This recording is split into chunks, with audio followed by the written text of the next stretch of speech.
दोस्तों एक बार फिर से मैं आपके लिए UP police constable new vacancy 2025 form fill up apply online process की अपडेट लेके आ चुके हैं। किस तरह से आप यूपी पुलिस कांस्टेबल के 32,679 खाली पदों के लिए अपने फॉर्म अप्लाई कर सकते हो। स्टेप बाय स्टेप कंप्लीट जानकारी आपको इस वीडियो में दी जाएगी। लास्ट डेट ऑनलाइन आवेदन करने की 30 जनवरी 2026 है, तो आप जल्द से जल्द अपना फॉर्म अप्लाई कर ले। आपके पास सुनहरा और बड़ा अवसर है। फॉर्म अप्लाई करते समय आपको कोई भी ऐसी गलती या फिर मिस्टेक नहीं करनी होगी जिसको करने से आपका एप्लीकेशन फॉर्म रिजेक्ट हो सकता है। ऑनलाइन आवेदन करते समय आपको कुछ महत्वपूर्ण बातों को भी ध्यान में रखना होगा, तभी आपका एप्लीकेशन फॉर्म भी सक्सेसफुली सबमिट हो पाएगा। फॉर्म अप्लाई करते समय अगर आपके सामने कोई भी टेक्निकल प्रॉब्लम आ रही है तो उसका हल भी आपको इस वीडियो में मिल जाएगा।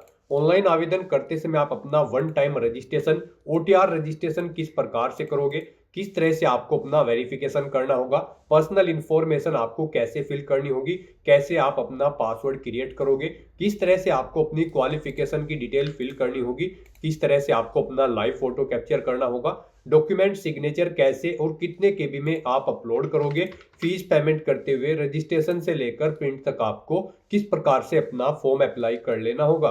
पूरी जानकारी के लिए आपको ये वीडियो शुरू से लेके एंड तक बिना स्किप किए हुए देखनी होगी। इस वीडियो को पूरा देखने पर ही आपके सभी सवाल और डाउट क्लियर होंगे। तो चलिए दोस्तों बिना कोई वक्त कमाए शुरू करते हैं UP police constable form fill up की पूरी जानकारी।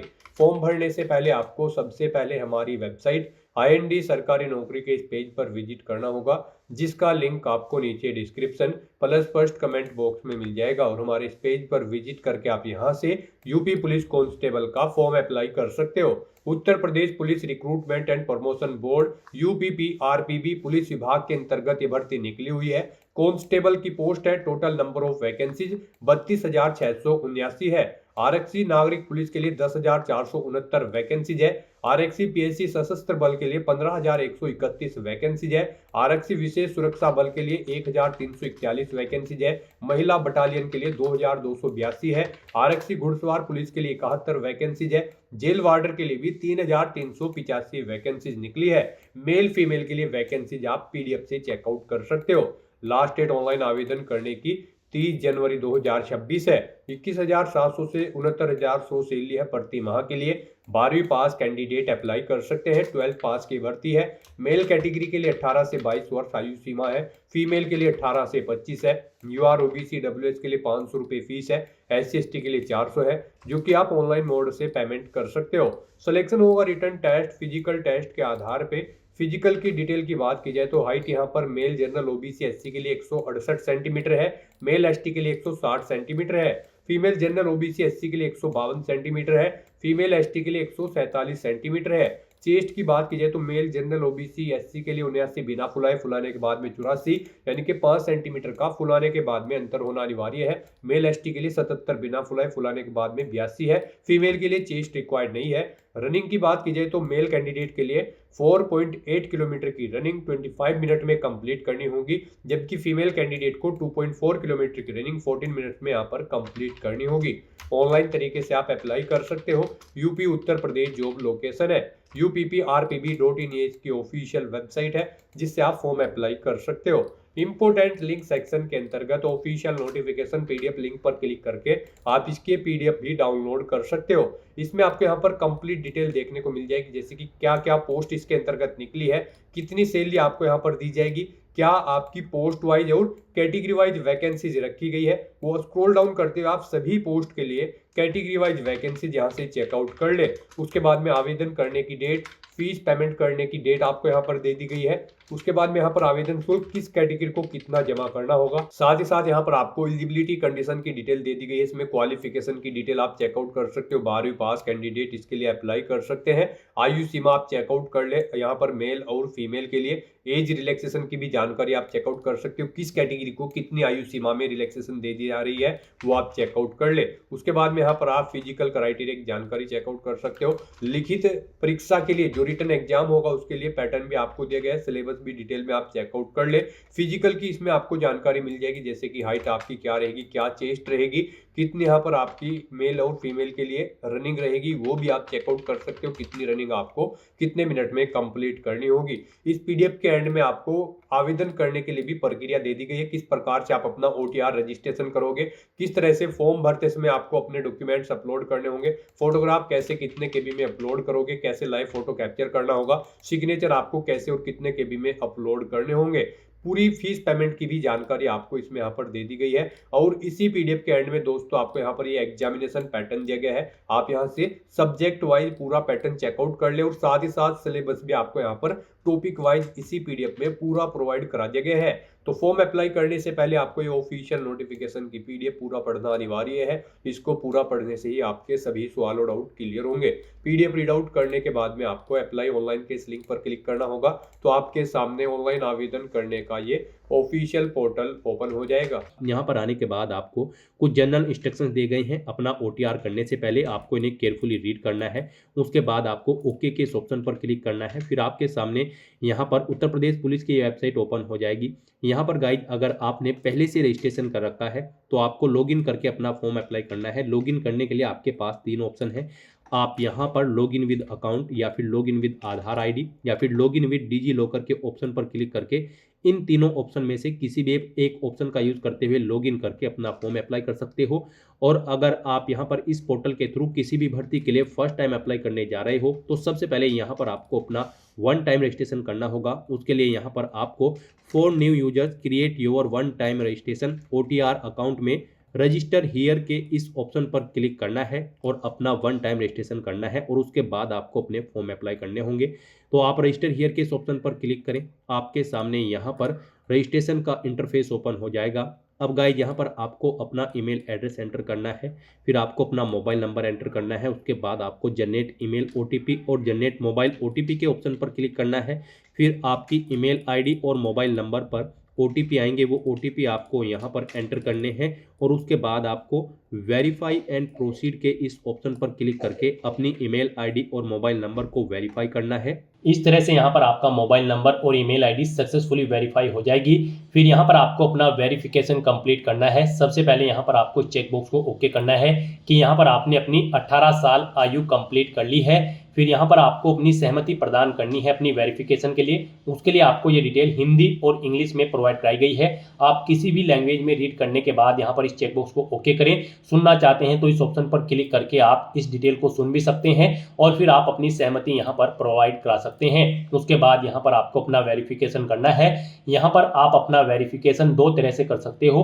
आप आधार के थ्रू अपना वेरिफिकेशन कर सकते हो या फिर डिजी लॉकर के थ्रू आप अपना वेरिफिकेशन यहाँ पर कर सकते हो। और अगर आपके पास आधार और डिजी लॉकर नहीं है तो इनके बिना भी यहाँ पर आप अपना रजिस्ट्रेशन कर सकते हो। उसके लिए आपको I am not currently registered with Aadhaar और डिजी लॉकर के ऑप्शन पर क्लिक करना है और अपनी डिटेल्स यहाँ पर आपको मैन्युअली एंटर करते हुए अपनी वेरिफिकेशन यहाँ पर कंप्लीट कर लेनी होगी, अपना रजिस्ट्रेशन करना होगा।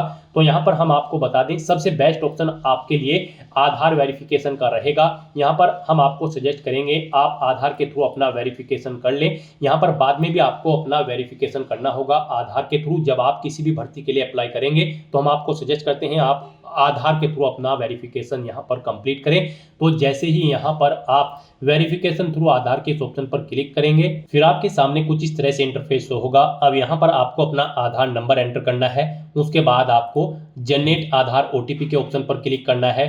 फिर आपके रजिस्टर्ड मोबाइल नंबर पर एक ओटीपी आएगा जिससे आपका आधार कार्ड लिंक है, वो ओटीपी आपको यहाँ पर एंटर करना है। और फिर गाइज आपको वेरीफाई एंड प्रोसीड के इस ऑप्शन पर क्लिक करते हुए आधार के थ्रू अपना वेरिफिकेशन कंप्लीट कर लेना है। इस तरह से यहाँ पर आपका आधार वेरिफिकेशन सक्सेसफुली कंप्लीट हो जाएगा। फिर यहाँ पर आपको अपनी नेशनलिटी सिलेक्ट कर लेनी है इंडिया। उसके बाद यहाँ पर आपको आपके आधार के अकॉर्डिंग कुछ चीज़ें आपकी ऑटोमेटिकली फिल मिल जाएगी, जैसे कि आपका नाम, आपकी डेट ऑफ बर्थ, आपका जेंडर और फिर यहाँ पर बस अब आपको अपने फादर का नाम एंटर करना है। उसके बाद यहाँ पर आपको अपनी 10वीं क्लास की डिटेल प्रोवाइड करनी है। यहाँ पर आपको अपना नाम एंटर करना है आपकी 10वीं की मार्कशीट के अकॉर्डिंग, यानी कि जो आपका नाम आपकी 10वीं की मार्कशीट में है वो एज इट इज आपको यहाँ पर टाइप करना है। फिर यहाँ पर आपको अपनी डेट ऑफ बर्थ एंटर करनी है अपनी 10वीं की मार्कशीट के अकॉर्डिंग DDMMYY फॉर्मेट में। उसके बाद यहाँ पर आपको अपना जेंडर सेलेक्ट करना है। उसके बाद यहाँ पर आपको अपने फादर का नाम दोबारा से टाइप करना है अपनी हाई स्कूल की मार्कशीट के अकॉर्डिंग। इस तरह से अपनी डिटेल प्रोवाइड करने के बाद फिर आपको प्रोसीड के ऑप्शन पर क्लिक करना है। नेक्स्ट यहाँ पर आपको अपना पासवर्ड क्रिएट करना है। यहाँ पर आपके पासवर्ड के लिए आपको गाइडलाइन दी गई है। आपका पासवर्ड कम से कम 8 कैरेक्टर का होना चाहिए और ये अल्फा न्यूमेरिक फॉर्मेट में होना चाहिए। मीन्स आपके पासवर्ड में कम से कम एक अपर केस कैरेक्टर, एक लोअर केस कैरेक्टर, एक इंटीजर नंबर और एक स्पेशल कैरेक्टर जैसे कि @ या फिर डॉलर होना चाहिए। तो इस फॉर्मेट में यहाँ पर आपको अपना पासवर्ड एंटर करना है। हम यहाँ पर आपको सैंपल के तौर पर दिखा रहे हैं। यहाँ पर आप अपने अकॉर्डिंग अपना पासवर्ड एंटर करें। वही पासवर्ड आप यहाँ पर कंफर्म पासवर्ड फील्ड में एंटर करें। उसके बाद आई एम नॉट ए रोबोट के चेकबॉक्स को ओके करें और फिर गाइज आप preview and create an account के इस ऑप्शन पर क्लिक कर दें। फिर यहाँ पर आपने जो डिटेल प्रोवाइड कराई है उसका पूरा प्रीव्यू यहाँ पर आपको शो कर दिया गया है। आपको सभी डिटेल्स केयरफुली चेकआउट करनी है। कहीं पर कोई मिस्टेक है तो आप एडिट बटन पर क्लिक करके एडिट कर सकते हो, नहीं तो यहाँ पर बस अब आपको इस चेकबॉक्स को ओके करना है और फिर गाइड क्रिएट एन अकाउंट के इस ऑप्शन पर क्लिक कर देना है। फिर आपके सामने मैसेज शो होगा कि यहाँ पर खाता बनाने के बाद आप अपना ईमेल आईडी और मोबाइल नंबर कभी भी चेंज नहीं कर पाओगे अगर यहाँ पर आप प्रोसीड ऑप्शन पर क्लिक कर देते हैं। और अगर आप चेंज आउट करना चाहते हैं तो इस मैसेज को कट करें और एडिट करके अपना मोबाइल नंबर या फिर ईमेल आईडी आप चेंज कर सकते हैं। तो यहाँ पर अगर सभी चीज़ें ओके हैं तो अब यहाँ पर आपको प्रोसीड के इस ऑप्शन पर क्लिक कर देना है। इस तरह से यहाँ पर आपका यूपी पुलिस की इस वेबसाइट पर 1 टाइम रजिस्ट्रेशन सक्सेसफुली कंप्लीट हो चुका है। अब यहाँ पर आपको लॉगिन करने के लिए 3 ऑप्शन दिए गए हैं। आप यहाँ पर इनमें से किसी का भी यूज करते हुए अपने डैशबोर्ड में लॉगिन करके यूपी पुलिस की आने वाली भर्तियों के लिए अपना फॉर्म अप्लाई कर सकते हो। इन फ्यूचर में जो भी भर्तियां आएंगी बस यहाँ पर अब आपको इन तीनों ऑप्शन में से किसी भी ऑप्शन का यूज करते हुए लॉगिन करके अपने फॉर्म अप्लाई कर लेने हैं। यहाँ पर आप लॉगिन विद अकाउंट के ऑप्शन पर क्लिक करके लॉगिन कर सकते हो। लॉगिन विद आधार आईडी के थ्रू आप लॉगिन कर सकते हैं या फिर आप third option login with DigiLocker option का क्लिक करते हुए भी अपने डैशबोर्ड में लॉगिन करके अपने फॉर्म अप्लाई कर सकते हो। गाइस यहाँ पर जैसे ही आप लॉगिन विद अकाउंट इस ऑप्शन पर क्लिक करेंगे आपके सामने कुछ इस तरह से इंटरफेस होगा। यहाँ पर आने के बाद आपको अपना मोबाइल नंबर या फिर ईमेल आईडी एंटर करनी है। अपना पासवर्ड आपको एंटर करना है जो पासवर्ड आपने क्रिएट किया है। फिर यहाँ पर आपको I am not a robot के चेकबॉक्स को ओके करना है और उसके बाद आपको लॉगिन के इस ऑप्शन पर क्लिक करते हुए अपने डैशबोर्ड में लॉगिन कर लेना है। लॉगिन ऑप्शन पर क्लिक करते ही आपके सामने 2 फैक्टर ऑथेंटिकेशन का ये मोड ओपन होगा। अब यहाँ पर आपको 2 ऑप्शन दिए गए हैं। यहाँ पर आप सेंड ओटीपी टू ईमेल के ऑप्शन पर क्लिक करें। आपकी ईमेल पर एक ओटीपी जाएगा, वो ओटीपी आप यहाँ पर एंटर करें और फिर लॉगिन के ऑप्शन पर क्लिक करते हुए अपने डैशबोर्ड में लॉगिन कर ले। या फिर जो सेकंड ऑप्शन है वो यहाँ पर सेंड ओटीपी टू फोन का है, आप इस ऑप्शन पर क्लिक करें। आपके मोबाइल नंबर पर एक ओटीपी जाएगा, वो ओटीपी आप यहाँ पर एंटर करें और फिर आप लॉगिन के इस ऑप्शन पर क्लिक करते हुए अपने डैशबोर्ड में लॉगिन कर ले। फिर आपके सामने आपका डैशबोर्ड कुछ इस तरह से ओपन होगा। यहाँ पर आपको अपना फॉर्म अप्लाई करने से पहले कुछ जनरल इंस्ट्रक्शन दिए गए हैं, आपको इन्हें केयरफुली रीड कर लेना है। उसके बाद आपको यहाँ पर ऑनलाइन एप्लीकेशन के 2 टैब दिए गए हैं, आपको इनमें से किसी पर भी क्लिक करना है। फिर आपके सामने कुछ इस तरह से इंटरफेस ओपन होगा। यहाँ पर आने के बाद आपको उत्तर प्रदेश पुलिस में आरक्षी नागरिक पुलिस एवं समकक्ष पदों पर सीधी भर्ती 2025 के इस सेक्शन में आना है। यहाँ पर आने के बाद गाइज आपको इस चेकबॉक्स को ओके करना है और उसके बाद फिर अप्लाई के इस ऑप्शन पर क्लिक करना है। फिर आपके सामने कुछ इस तरह से इंटरफेस ओपन होगा। यहाँ पर आपका फॉर्म स्टार्ट हो चुका है। आपकी पर्सनल इन्फॉर्मेशन आपको कुछ ऑटोमेटिकली फिर मिलेगी जो आपने रजिस्ट्रेशन टाइम पे प्रोवाइड कराई थी। बस यहाँ पर आपको अपनी मदर का नाम एंटर करना है। उसके बाद गाइज आपको यहाँ पर अपना मैरिटल स्टेटस सेलेक्ट कर लेना है, आप मैरिड हो या फिर अनमैरिड। उसके बाद आपसे पूछा गया है कि क्या आप उत्तर प्रदेश के मूल निवासी हैं, अगर हैं तो आप यस ऑप्शन सेलेक्ट करेंगे। फिर यहाँ पर आपको अपना जिला सेलेक्ट करना है, जिस जिले से आपको डोमिसाइल प्रमाण पत्र जारी किया गया है। उसके बाद यहाँ पर आपको बताना है किस रैंक के अधिकारी ने आपको डोमिसाइल प्रोवाइड कराया है, वो आपको ऑप्शन सेलेक्ट करना है। किस डेट को इशू हुआ है वो डेट आपको सेलेक्ट कर लेनी है। यहाँ पर आपको डोमिसाइल सर्टिफिकेट नंबर देना है, सर्टिफिकेट का एप्लीकेशन नंबर और फिर आपको अपने डोमिसाइल का सीरियल नंबर यहाँ पर एंटर कर देना है। और अगर आप उत्तर प्रदेश के मूल निवासी नहीं हैं तो आप सिंपली नो ऑप्शन सेलेक्ट करेंगे। फिर यहाँ पर आप किसी भी कैटेगरी से हो, आपको जनरल कैटेगरी में काउंट किया जाएगा। उसके बाद यहाँ पर आपको अपनी कैटेगरी सेलेक्ट कर लेनी है। यहाँ पर आप जिस कैटेगरी से बिलोंग करते हैं आप अपनी कैटेगरी सेलेक्ट करें। गाइस यहाँ पर अगर आप रिजर्व कैटेगरी से बिलोंग करते हैं तो फिर यहाँ पर आपको बताना है आपको किस जिले से आपका कैटेगरी सर्टिफिकेट इशू हुआ है, आपको वो जिला सेलेक्ट करना है। फिर यहाँ पर आपको अथॉरिटी का नाम सेलेक्ट करना है जिसने आपको आपका कैटेगरी सर्टिफिकेट इशू कराया है। किस डेट को इशू कराया है वो डेट आपको सेलेक्ट कर लेनी है। यहाँ पर आपको अपना कैटेगरी सर्टिफिकेट का एप्लीकेशन नंबर एंटर करना है, उसका सीरियल नंबर यहाँ पर आपको एंटर कर देना है। फिर यहाँ पर गाइज आपको अपना कोरोस्पोंडेंस एड्रेस एंटर करना है। यहाँ पर आप अपना कोरोस्पोंडेंस एड्रेस एंटर करें। उसके बाद आप अपना परमानेंट एड्रेस यहाँ पर एंटर करें, और अगर आपका परमानेंट एड्रेस आपके कोरोस्पोंडेंस एड्रेस के अकॉर्डिंग सेम है तो आप यहाँ पर इस चेकबॉक्स को ओके कर दें। ऑटोमेटिकली आपका परमानेंट एड्रेस आपके कोरोस्पोंडेंस एड्रेस के अकॉर्डिंग यहाँ पर फिल हो जाएगा। उसके बाद गाइज यहाँ पर आपको अपना राज्य सेलेक्ट कर लेना है, यानी कि अपना स्टेट आपको सेलेक्ट करना है। उसके बाद आपको अपना डिस्ट्रिक्ट यहाँ पर सेलेक्ट कर लेना है। इस तरह से अपनी सभी डिटेल्स फिल करने के बाद फिर आपको यहाँ पर सेव के इस ऑप्शन पर क्लिक करके अपनी ये सभी डिटेल सेव कर देनी है, और उसके बाद आपको नेक्स्ट के इस ऑप्शन पर क्लिक करना है। नेक्स्ट यहाँ पर आपको अपनी कुछ और डिटेल प्रोवाइड करनी है। गाइज यहाँ पर आपसे पूछा गया है कि क्या आप स्वतंत्रता संग्राम सेनानी के आश्रित हैं, अगर हैं तो आप यस ऑप्शन सेलेक्ट करेंगे। उसकी डिटेल यहाँ पर आप देंगे, जैसे कि स्वतंत्रता संग्राम सेनानी आश्रित प्रमाण पत्र जारी करने वाला जिला यहाँ पर आपको सेलेक्ट करना होगा, यानी कि जिस जिले का आपके पास यहाँ पर प्रमाण पत्र है वो जिला आपको यहाँ पर सेलेक्ट करना है। उसके बाद किस डेट को इशू हुआ है वो डेट आपको सेलेक्ट करनी है। स्वतंत्रता संग्राम सेनानी आश्रित प्रमाण पत्र का क्रमांक संख्या यहाँ पर आपको देनी है। किस अथॉरिटी ने इशू किया है उसका नाम यहाँ पर आपको देना है। और अगर आप स्वतंत्रता संग्राम सेनानी के आश्रित नहीं हैं तो आप सिंपली नो ऑप्शन सेलेक्ट करेंगे। फिर आपसे पूछा गया कि क्या आप एक सर्विसमैन हैं, अगर हैं तो आप यस ऑप्शन सेलेक्ट करें। उसकी डिटेल प्रोवाइड कराएं, जैसे कि यहाँ पर आपको ESM नामांकन की तिथि आपको सिलेक्ट कर लेनी है। फिर यहाँ पर आपको सेवा की मुक्ति की तिथि सिलेक्ट कर लेनी है। और अगर आप एक सर्विसमैन नहीं हैं तो आप सिंपली नो ऑप्शन सेलेक्ट करेंगे। उसके बाद आपसे पूछा गया है कि क्या आप उत्तर प्रदेश के राज्य के कर्मचारी हैं और आपके पास अपेक्षित प्रमाण पत्र हैं, अगर है तो आप यस करें। और फिर यहाँ पर उसकी डिटेल प्रोवाइड कराएं, जैसे कि उत्तर प्रदेश के राजकीय सेवा में शामिल होने की तिथि आपको सिलेक्ट करनी है। यहाँ पर NOC जारी करने की तिथि आपको सिलेक्ट कर लेनी है। सेवा की अवधि यहाँ पर इस डेट के अकॉर्डिंग कैलकुलेट करके आपको शो कर दी जाएगी। NOC सीरियल नंबर यहाँ पर आपको देना है। इशूइंग अथॉरिटी का नाम देना है जिसने आपको यहाँ पर NOC इशू कराई है। और अगर आप यहाँ पर उत्तर प्रदेश के राज्य के कर्मचारी नहीं हैं तो आप सिंपली नो ऑप्शन सेलेक्ट करेंगे, फिर आपको आगे की डिटेल नहीं देनी होगी। फिर आपसे पूछा गया कि क्या आपने कम से कम 3 साल के लिए होमगार्ड के रूप में सेवा की है, अगर की है तो आप यस करेंगे, नहीं की है तो आप नो ऑप्शन सेलेक्ट करेंगे। इस तरह से अपनी डिटेल प्रोवाइड करने के बाद गाइज आपको फिर यहाँ पर सेव के इस ऑप्शन पर क्लिक करके अपनी ये सभी डिटेल सेव कर देनी है। और फिर आपको यहाँ पर नेक्स्ट के इस ऑप्शन पर क्लिक करना है। नेक्स्ट यहाँ पर आपको अपनी एजुकेशनल क्वालिफिकेशन की डिटेल प्रोवाइड करनी है। गाइस यहाँ पर यूपी पुलिस कांस्टेबल की इस भर्ती में पार्टिसिपेट करने के लिए आपका 12वीं क्लास पास आउट होना जरूरी है, या फिर इसके इक्विवेलेंट क्वालिफिकेशन आपकी होनी चाहिए। तो यहाँ पर आपको अपनी 10वीं और 12वीं क्लास की डिटेल देनी है। गाइस यहाँ पर अगर आपने इस पोर्टल के थ्रू पहले भी किसी भर्ती के लिए अपना फॉर्म अप्लाई किया है और उसमें आपने अपनी 10वीं क्लास की डिटेल प्रोवाइड कराई होगी तो वो डिटेल यहाँ पर आपको ऑटोमेटिकली फिर मिलेगी। इसमें अगर आप कुछ एडिट करना चाहते हैं तो आप पेंसिल के इस ऑप्शन पर क्लिक करके आप एडिट कर सकते हैं। और अगर आप फर्स्ट टाइम अप्लाई कर रहे हो तो फिर आपको यहाँ पर 10th स्टैंडर्ड के इस ऑप्शन पर क्लिक करके अपनी 10वीं क्लास की डिटेल यहाँ पर ऐड कर देनी होगी। और अगर आपने ऑलरेडी ऐड कर रखी है, यानी कि आपने पहले से कभी किसी भर्ती के लिए इस पोर्टल के थ्रू अप्लाई किया है कोई भी फॉर्म, तो फिर आपको बस यहाँ पर 12वीं क्लास की डिटेल ऐड करनी होगी। उसके लिए अब आपको यहाँ पर 12th स्टैंडर्ड और इक्विवेलेंट के इस ऑप्शन पर क्लिक करना है और यहाँ पर आपको अपनी 12वीं क्लास की डिटेल प्रोवाइड करनी है। सबसे पहले यहाँ पर आपको बोर्ड का नाम सेलेक्ट करना है, जिस बोर्ड से आपने अपनी 12वीं क्लास पास आउट की है, कब आपने पास आउट की है वो यहाँ पर डेट आपको सेलेक्ट कर लेनी है। अपना 12वीं का रोल नंबर यहाँ पर आपको एंटर करना है, सर्टिफिकेट का सीरियल नंबर आपको यहाँ पर एंटर करना है और उसके बाद आपको ऐड के इस ऑप्शन पर क्लिक करके अपनी 12वीं क्लास की डिटेल इस तरह से यहाँ पर आपको ऐड कर देनी है।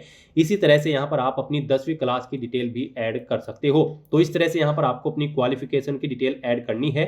इस तरह से यहाँ पर अपनी 10वीं और 12वीं क्लास की डिटेल ऐड करने के बाद गाइज आपको फिर नेक्स्ट के इस ऑप्शन पर क्लिक करना है। नेक्स्ट यहाँ पर आपको अपने डॉक्यूमेंट अपलोड करने हैं। गाइज यहाँ पर आपको अपना कास्ट सर्टिफिकेट अपलोड करना है अगर आप रिजर्व कैटेगरी से बिलोंग करते हैं। फिर आपको अपना डोमिसाइल सर्टिफिकेट अपलोड करना है। उसके बाद आपको अपनी 10वीं क्लास की सर्टिफिकेट, मार्कशीट, 12वीं क्लास का सर्टिफिकेट और मार्कशीट अपलोड करने हैं।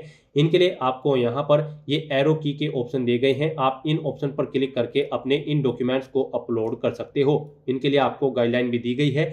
जैसे ही आप इन एरो की के ऑप्शन पर क्लिक करेंगे आपके सामने ये पॉपअप शो होगा।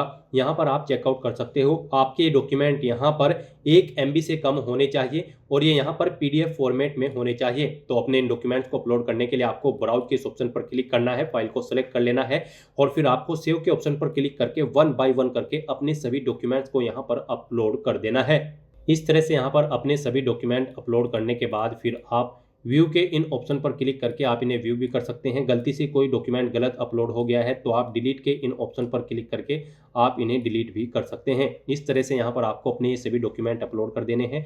उसके बाद गाइस यहाँ पर आपको अपना लाइव फोटो कैप्चर करना है। उसके लिए आपको यहाँ पर कैप्चर लाइव इमेज के इस ऑप्शन पर क्लिक करना है। फिर आपके सामने कुछ इस तरह से इंटरफेस शो होगा। अब आपको यहाँ पर इस सर्कल में अपना फेस रखना है और आपको यहाँ पर अपने पलकों को झपकाना है और कैप्चर के इस ऑप्शन पर क्लिक करते हुए यहाँ पर आपको अपना लाइव फोटो कैप्चर कर लेना है अपने वेब कैमरा या फिर मोबाइल के थ्रू। इस तरह से यहाँ पर आप अपना लाइव फोटो कैप्चर कर सकते हैं।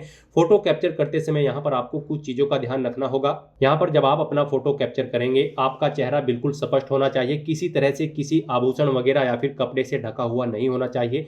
फोटो कैप्चर करते समय यहाँ पर आपको जिस स्थान पर आप अपना फोटो कैप्चर करेंगे वहां पर सिंपल बैकग्राउंड होना चाहिए और प्रॉपर वे में लाइट होनी चाहिए। आपको अपने चेहरे पर कोई सनग्लासेस वगैरह नहीं पहनना है, कानों में कोई ईयरफोन्स वगैरह नहीं लगाने हैं। यहाँ पर आपको ये इंस्ट्रक्शन दी गई हैं, इन्हें ध्यान में रखते हुए आपको अपना फोटो कैप्चर करना है। साथ ही साथ गाइस आपको यहाँ पर कुछ सैंपल भी दिए गए हैं। यहाँ पर सैंपल ऑफ फ्यू रिजेक्टेबल फोटोज आपको यहाँ पर इस ऑप्शन पर क्लिक करना है और चेकआउट कर लेना है कि किस तरह के फोटो आपको एक्सेप्टेबल होंगे और किस तरह के फोटो यहाँ पर आपके एक्सेप्टेबल नहीं होंगे। तो जैसे ही आप इस ऑप्शन पर क्लिक करेंगे आपके सामने ये पॉपअप शो होगा। यहाँ से आप चेकआउट कर सकते हो। इस फॉर्मेट में आपके फोटो एक्सेप्टेबल नहीं होंगे, यहाँ पर आपको बता दिया गया है और केवल इस फॉर्मेट में यहाँ पर आपका फोटो एक्सेप्टेबल होगा। आपको सर्कल के बीचों बीच अपना फेस रखना है, प्रॉपर वे में लाइट रखनी है, तभी आपका फोटो यहाँ पर एक्सेप्टेबल होगा। तो इस फॉर्मेट में आपका फोटो एक्सेप्टेबल होगा। तो इन इंस्ट्रक्शंस को ध्यान में रखते हुए यहाँ पर आपको अपना लाइव फोटो कैप्चर कर लेना है अपने वेब कैमरा या फिर मोबाइल फोन के थ्रू। उसके बाद यहाँ पर आपको अपने सिग्नेचर अपलोड करने हैं। सिग्नेचर यहाँ पर आपके 5 KB से 20 KB के बीच में होने चाहिए, JPG या फिर JPEG फॉर्मेट में होने चाहिए। आपको एक व्हाइट पेपर पर ब्लैक या फिर ब्लू इंक पेन से अपने सिग्नेचर करने हैं और सिग्नेचर अपलोड करने के लिए आपको यहाँ पर ब्राउज के इस ऑप्शन पर क्लिक करना है, फाइल को सेलेक्ट कर लेना है और अपने सिग्नेचर भी यहाँ पर आपको अपलोड कर देने हैं। इस तरह से अपना फोटो, सिग्नेचर और डॉक्यूमेंट अपलोड करने के बाद गाइस आपको फिर सेव के इस ऑप्शन पर क्लिक करके अपने इन सभी डॉक्यूमेंट्स को सेव कर देना है और फिर आपको यहाँ पर नेक्स्ट के इस ऑप्शन पर क्लिक करना है। नेक्स्ट यहाँ पर आपको अपनी पोस्ट प्रेफरेंस देनी है। यहाँ पर आप जिस पोस्ट को जिस नंबर पर प्रेफरेंस देना चाहते हैं उसके सामने उसी नंबर पर आप प्लस के ऑप्शन पर क्लिक करेंगे। मान लीजिए यहाँ पर आप RXC PSC सशस्त्र पुलिस पुरुष, constable PSC arm police male को जो सेकंड नंबर पर है इसे आप फर्स्ट नंबर पर प्रेफरेंस देना चाहते हैं तो इसे आप फर्स्ट नंबर पर क्लिक करें। यहाँ पर इसे फर्स्ट नंबर पर प्रेफरेंस दिया जाएगा। तो यहाँ पर आप जिस पोस्ट के सामने जिस नंबर पर प्लस के ऑप्शन पर क्लिक करेंगे उसे उसी नंबर पर यहाँ पर प्रेफरेंस दिया जाएगा। इस तरह से यहाँ पर आपको 1 बाय 1 करके अपनी पोस्ट प्रेफरेंस ऐड कर देनी है। उसके बाद यहाँ पर आपको इस चेकबॉक्स को ओके करना है। फिर यहाँ पर आपको अपनी प्रीफरेंशियल क्वालिफिकेशन की डिटेल देनी है, यानी अधिमानी अर्हता की डिटेल देनी है। यहाँ पर आपसे पूछा गया है कि क्या आपके पास O लेवल का सर्टिफिकेट है कंप्यूटर में DOEACC या फिर NIELIT सोसाइटी से। अगर है तो आप यस करेंगे और फिर यहाँ पर अपना वो सर्टिफिकेट आप अपलोड करेंगे। आपको ब्राउज के ऑप्शन पर क्लिक करना है, फाइल को सेलेक्ट कर लेना है और अपना ये सर्टिफिकेट यहाँ पर आपको अपलोड कर देना है। इसका साइज यहाँ पर 1024 KB से कम यानी कि 1 MB से कम होना चाहिए। PDF फॉर्मेट में आपकी ये फाइल होनी चाहिए। और अगर आपके पास यहाँ पर ये सर्टिफिकेट नहीं है तो आप सिंपली नो के इस ऑप्शन पर क्लिक करेंगे। फिर आपसे पूछा गया है कि क्या आपने प्रादेशिक सेना में न्यूनतम 2 वर्षों तक सेवा की है। अगर की है तो आप यस करें और फिर यहाँ पर आप अपना सर्विस सर्टिफिकेट अपलोड करें। 1 MB से कम उसका साइज होना चाहिए। आपको ब्राउज के ऑप्शन पर क्लिक करते हुए अपना ये सर्टिफिकेट यहाँ पर अपलोड कर देना होगा। और अगर आपने सेवा नहीं की है तो आप सिंपली नो ऑप्शन सेलेक्ट करेंगे। फिर आपसे पूछा गया है कि क्या आपके पास यहाँ पर NCC का B सर्टिफिकेट है। अगर है तो यस करें और उसे अपलोड करें, नहीं है तो आप नो ऑप्शन सेलेक्ट करें। उसके बाद आपको डिक्लेरेशन सेक्शन में आना है। इन सभी डिटेल्स को 1 बाय 1 करके आपको केयरफुली रीड कर लेना है और फिर इन चेकबॉक्सेस को आपको 1 बाय 1 करके ओके करना है। उसके बाद यहाँ पर आपको कुछ अपनी एडिशनल डिटेल्स प्रोवाइड करनी है। यहाँ पर आपसे कहा गया है कि क्या आप घोषणा करते हैं या करती हैं कि आप अविवाहित है या फिर विधुर है या फिर विधवा है या आपके द्वारा केवल एक ही जीवन साथी है, आप यह भी घोषणा करते हैं या करती हैं, तो यहाँ पर आपको इन डिटेल्स को रीड आउट कर लेना है और यहाँ पर आपको येस या नो में अपने आंसर्स प्रोवाइड करा देने हैं। आपको इन सभी डिटेल्स को 1 बाय 1 करके रीड आउट करके अपने आंसर्स येस या नो में प्रोवाइड करा देने हैं। फिर गाइस यहाँ पर आपको अपना पैलेस एंटर करना है। उसके बाद यहाँ पर आपको फिर प्रीव्यू एप्लीकेशन के इस ऑप्शन पर क्लिक करना है। फिर यहाँ पर आपको आपके एप्लीकेशन फॉर्म का पूरा प्रीव्यू शो कर दिया गया है। आपको सभी डिटेल्स केयरफुली चेकआउट करनी है, इसे नीचे स्क्रॉल डाउन करना है। उसके बाद आपको इस चेकबॉक्स को ओके करना है। कहीं पर कोई मिस्टेक है तो आप गाइस यहाँ पर एडिट के इस ऑप्शन पर क्लिक करके एडिट कर सकते हैं, और अगर सभी चीज़ें ओके हैं तो बस यहाँ पर अब आपको सबमिट के इस ऑप्शन पर क्लिक कर देना है। फिर आपके सामने ये पॉपअप शो होगा। यहाँ पर आपसे कहा गया है फीस पेमेंट करने से पहले आप अपने एप्लीकेशन फॉर्म में जितनी बार चाहें आप एडिट कर सकते हैं, लेकिन फीस पेमेंट करने के बाद आप अपने फॉर्म में एडिट नहीं कर सकते हो। तो यहाँ पर अब आपसे कहा गया है कि क्या अब आपको अपना फॉर्म सबमिट करना है। तो यहाँ पर अगर आप अपना फॉर्म सबमिट करना चाहते हैं तो आप सबमिट के इस ऑप्शन पर एक बार फिर से क्लिक कर दें।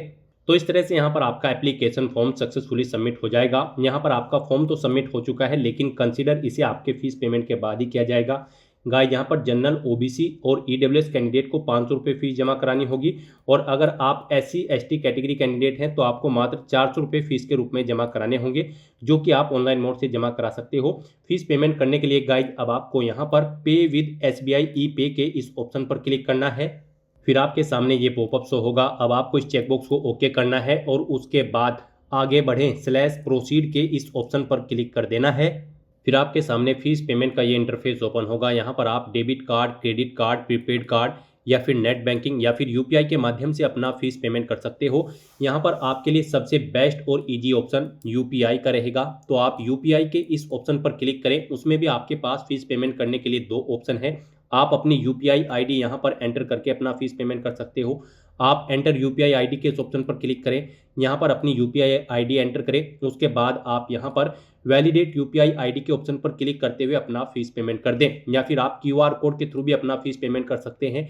आप UPI QR के इस ऑप्शन पर क्लिक करें और फिर गाइड आप यहाँ पर पे नाउ के इस ऑप्शन पर क्लिक करें।